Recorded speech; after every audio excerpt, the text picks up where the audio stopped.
تہذیبیں اور قومیں اٹھتی ہیں، اپنے عروج کو پہنچتی ہیں، پھر گرتی ہیں، پھر ختم ہو جاتی ہیں۔ 12 تہذیبیں ٹوائنبی کے نزدیک ختم ہو چکی ہیں۔ ہمارا بھی معاملہ یہ تھا کہ ہمارا ایک اوپر کی جو موومنٹ تھی، اپر موومنٹ، وہ عربوں کی زیر قیادت تھی۔ عرب قوم، nascent potential from the desert area, فطرت کے مقاصد کی کرتا ہے نگہبانی، یا بندہ صحرائی یا مرد کوہستانی، بندہ صحرائی۔ اس کے بعد کیا ہوا؟ اسلام تو خلافت راشدہ کے بعد سے ڈکلائن شروع ہو گیا، اب ملوکیت آ گئی، وہ اسلام کا نظام شورائی جو ہے حکومت کی سطح پر ختم ہو گیا۔ لیکن عرب بڑھتے گئے بڑھتے گئے بڑھتے گئے بڑھتے گئے، پھر بوڑھے ہو گئے، پھر مر گئے۔ ان کی موت کے لیے 2 چیزیں ذہن میں رکھیے۔ پہلے کروسیڈرز نے آ کر ان کی جو ہے پٹائی کی، لاکھوں کو قتل کیا ہے۔ یہ جب 1099 میں یروشلم فتح کیا ہے کروسیڈرز نے، تو جتنا قتل عام ہوا ہے کہ گھوڑوں کے گھٹنوں تک خون کی ندیاں بہہ رہی تھیں یروشلم کی گلیوں کے اندر۔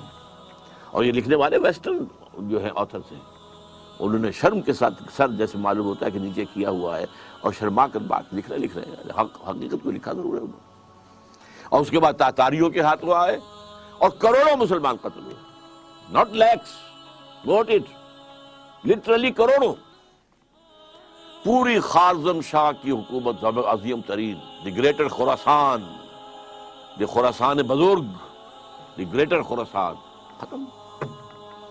ایسا بھی کیا ہے کہ ایک شہر کی ساری آبادی کو قتل کیا اور ان کے دھڑ تو پھینک دیے، صرف سر جو ہے سرے ایک جگہ جمع کیے، ایک پہاڑی کی شکل دی ان کو، اس کے اوپر تخت جمایا گیا اور کسی تاتاری وحشی سردار نے اس تخت پہ بیٹھ کے شراب پی۔ This happened in the 13th century of Christian era۔ 1258 میں فال آف بغداد کے ساتھ عرب قوم کی موت واقع ہو گئی۔ قومیں رہتی ہیں، اس کے بعد ان کے لیے قیادت نہیں تھی۔ اس کے بعد سے مسلم ورلڈ کی، مسلم امہ کی قیادت عربوں کے ہاتھ میں نہیں ہے۔ ہاں، اللہ کی طرف سے یہ معجزہ ہو گیا، جنہوں نے کروڑوں مسلمانوں کو قتل کیا تھا وہ خود اسلام لے آئے۔ ہے آیا فتنہ تاتار کے افسانے سے، پاسباں مل گئے کعبے کو صنم خانے سے۔ اس کے بعد 4 عظیم ترین مملکتیں جو بنی ہیں انڈیا میں، کون تھے یہ؟ خاص طور پر مغل، ترکان تیموری، یہ ترک تھے۔ ایران میں ترکان صفوی، دی صفوید ٹرکس، پھر دی سلجوق ٹرکس، مڈل ایسٹ کے اندر سلجوقی، اور اناطولیہ سے جو ایشیا مائنر سے شروع ہو کر جو نکلے ہیں پھر آٹومان ٹرکس۔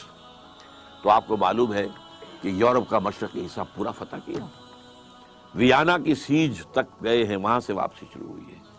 جیسے حضور کے زمانے میں ٹورز تک پہنچ گئے تھے، تقریباً 200 میل رہ گیا تھا پیرس حضور کے بعد صلی اللہ علیہ وسلم۔ حضور کا انتقال تو 632 میں ہو گیا ہے، اس کے بعد جو ہے 732 میں وہ شکست ہوئی ہے وہاں پر۔ اسی طرح ویانا کا جب اٹھانا پڑا ہے محاصرہ، تو وہاں سے بیکورڈ موومنٹ شروع ہوئی ہے۔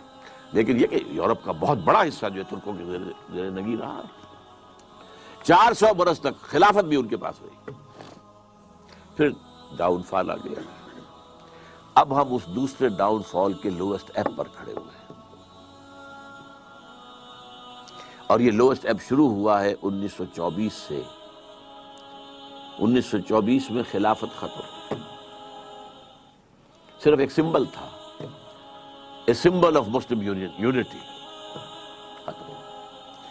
اور سن 14 سے 18 تک کی جو جنگ تھی، اس کے نتیجے میں great Ottoman empire just vanished from the surface of the earth, اور at least I can say from the map of the world. زمین تو ختم نہیں ہوا کرتی نا، لیکن یہ کہ بھارت آٹومان امپائر کہاں تھی یہ آج کوئی بھی نہیں بتا سکتا۔ کہاں بتائیے نقشے کے اندر کہاں تھی؟ حصے بکھرے ہو گئے عالم اسلام کے۔ بغاوت کروائی تھی ترکوں کے خلاف عربوں سے، کرنل لارنس، اس نے جو بغاوت کروائی ہے، یہ جو شاہ بیٹھا ہوا حسین کا اس کا پردادا جو تھا، اس نے بغاوت کی تھی اور ترکوں کو ذبح کیا تھا، ترکوں کو قتل کیا تھا، حرم شریف میں قتل کیا ہے ترکوں کو۔ اس لیے کہ قلعہ موجود تھا، جو لوگ، اب تو وہ ختم ہو گیا قلعہ، جو لوگ کچھ عرصے پہلے گئے ہیں وہاں پر، تو پہاڑی جو ہے باب عبدالعزیز کے سامنے وہاں پہاڑی نظر آتی ہے، اور پہاڑی کے اوپر ترکوں کا قلعہ ابھی تک موجود تھا. وہ وہاں موجود تھے، توپیں موجود تھیں، وہ توپیں چلا سکتے تھے، لیکن انہوں نے خانہ کعبہ کو نقصان پہنچانا گوارا نہیں کیا. ان کی نگاہوں کے سامنے ترک جو ہے فوجی وہاں پر ذبح کیے جاتے. اور وعدہ کیا تھا، ہم تمہیں آزادی دیں گے. ترکوں کے غلام کیوں ہو گئے ہو؟ آزادی کیا دی؟ سب حصے بکھرے کر لیے. عراق انگریزوں کے پاس رہے گا، مصر انگریزوں کے پاس رہے گا، شام فرانسیسیوں کے پاس رہے گا، فلسطین کا بھی مینڈیٹ انگریزوں کے پاس رہے گا، لیبیا اطالویوں کے پاس رہے گا، الجزائر فرانس کے پاس رہے گا، وغیرہ وغیرہ، موریٹانیہ اسپین کے پاس رہے گا، وغیرہ وغیرہ. تو یہ لو اسٹیپ تھا. تو ہم اس اعتبار سے اس وقت تاریخی پہلو سے وہ اپنے دو عروج دیکھنے کے بعد، پہلا عروج under the leadership of the Arabs, دوسرا عروج under the leadership of the tricks. اب یہ دونوں نیچے زمین پر پڑے ہوئے ہیں. ایک تو یہ ہے جو حقیقت ہے جس کو سمجھنا چاہیے، اور دوسرے یہ کہ ہمارا اصل سبب کیا ہے. اسے میں کہوں گا ایمان کی کمزوری. مغرب کا فلسفہ جب ہمارے سر پر آ کر سوار ہو گیا تو اس سے ہمارے ایمان کی جڑیں کھد گئی. مسلمان تو ہم رہ گئے، مومن نہیں رہے. وہ جو پرسنل کنوکشن ہوتی ہے، یقین، جس کو اقبال کہتا ہے یقین پیدا کرے ناداں یقین سے ہاتھ آتی ہے، وہ درویشی کے جس کے سامنے جھکتی ہے فخوری. یقین نہیں رہا. یقین کہاں؟ We have only a racial creed. یہ ہمارا ایک نسلی عقیدہ ہے جو والدین سے ہمیں منتقل ہو گیا ہے. We are Muslims only because we were born of Muslim parents, that's all. Do we really believe in Allah? Do we really believe He is all powerful? Do we really believe He is present everywhere? Do we really believe in the life hereafter? That it is the real life and it is the eternal life. Do we believe? جانبداری نہ کیجیے، اپنے گریبانوں میں جھانکیے. اور یہ تو آپ لوگ وہ ہیں جن کا ایک دینی ذوق ہے، مزاج ہے، آپ سوچ رکھتے ہیں، آپ چل کر آئے ہیں یہاں. آپ لوگوں کا کیا حال ہے؟ چاہے وہ جدید تعلیم یافتہ لوگ ہیں اور چاہے وہ عوام الناس ہیں. ایمان کہاں ہے؟ اور ایمان کیوں ختم ہوا یہ بھی نوٹ کر لیجیے. اس کی تشخیص کی تھی 20ویں صدی عیسوی کے مفکر اعظم، قرآن سے دوری. قرآن کو بند کر دو، انہیں علم کلام میں الجھا دو، انہیں تصوف میں مگن کر دو، مست رکھو ذکر و فکر صبح گاہی میں اسے. قرآن کو بند کر لو، ورنہ قرآن میں تو یہ پڑھیں گے تو ملوکیت کے خلاف بات سامنے آئے گی، بادشاہت کے خلاف، سرمایہ داری کے خلاف. لہذا اس کو بند کر دو. اول تو یہ کہ عربی زبان جو ہے وہ ایران نے آ کر بیریئر لگا دیا کہ عربی رک گئی. یہ بھی ایک تاریخی حقیقت سے نوٹ کر لیجئے. عربین پیننسولا یوں چلتا ہے، نیچے سے چوڑا ہے، اوپر سے تنگ ہے. ادھر سے خلیج فارس آ رہی ہے اور ادھر سے بحر قلزم آ رہا ہے. اچھا، اس کے اوپر جو ہے تاج بڑا رکھا ہوا ہے، وہ بھی عرب ورلڈ ہے. عراق عرب اور شام عرب، اور اس کو کہتے ہیں الجزیرہ. یہ جزیرہ نمائے عرب جو ہے الجزیرہ ہے. یہاں سے اسلام نکلا، مسلمان نکلے. فتوحات شمال میں تو خیر کوہ قاف جو ہے وہ رکاوٹ تھا، زیادہ آگے جا نہیں سکتے تھے. مغرب میں پھیلا، مشرق میں پھیلا. فتوحات تو دونوں طرف یکساں ہوئی، لیکن کلچرل وکٹری جو ہے وہ ایسٹ میں حاصل نہیں ہو سکی، صرف ویسٹ میں ہوئی. چونکہ شمالی افریقہ جو ہے بیرن تھا، وہاں کوئی کلچر تھا ہی نہیں، وہاں کوئی تہذیب تھی ہی نہیں، نہ کوئی فلسفہ تھا، نہ کوئی ادب تھا. لہذا ویکوم تھا. اس ویکوم کو عربی نے آ کر کیپچر کیا، اور آج پورے شمالی افریقہ کی زبان عربی ہے. کیسے ہو گئی؟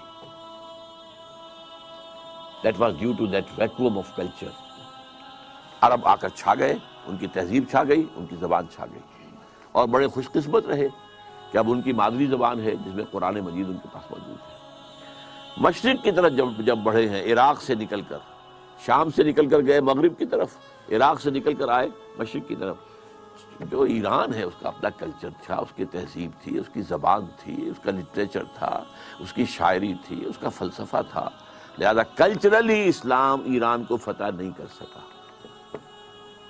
پولیٹیکلی فتح کیا ہے. اور اس کے بعد ٹیکس آ گئے، انہوں نے بھی پرشین اختیار کیے. ہمارے ہاں جو 800 برس حکومت رہی ہے تو Persian was the official language, not Arabic. عربی جاننے والے جو ہیں وہ تو صرف چند مولوی لوگ ہوتے تھے، اور وہ بھی عربی کہاں جانتے تھے، وہ تو فقہ پڑھتے تھے اصل میں.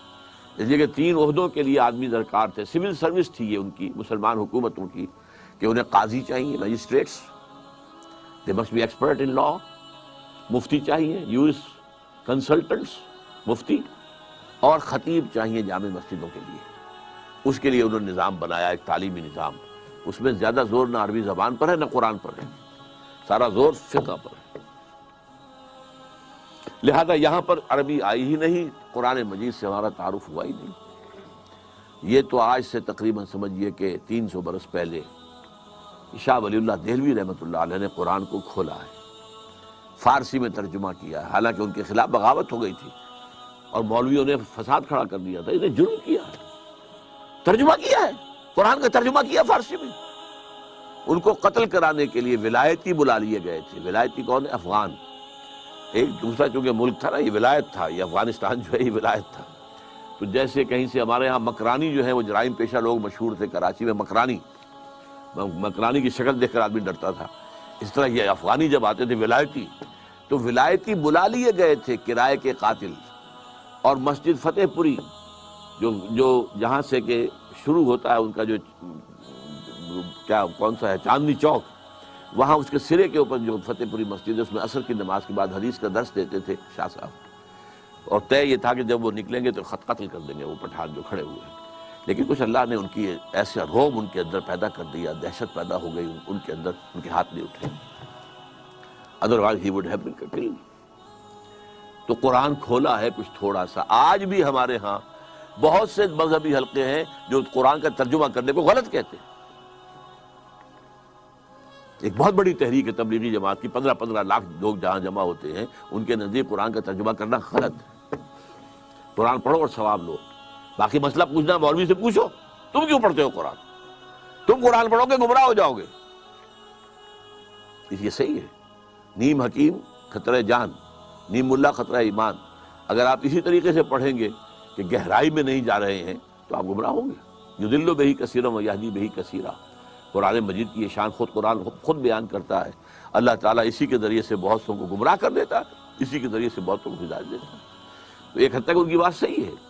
لیکن اگر اس خطرے سے آپ قرآن کو بند رکھیں گے تو قرآن ہی سے ایمان پیدا ہوتا ہے، اور وہ ایمان پیدا ہوگا تو پھر دوبارہ اسلام زندہ ہوگا، ورنہ ممکن نہیں.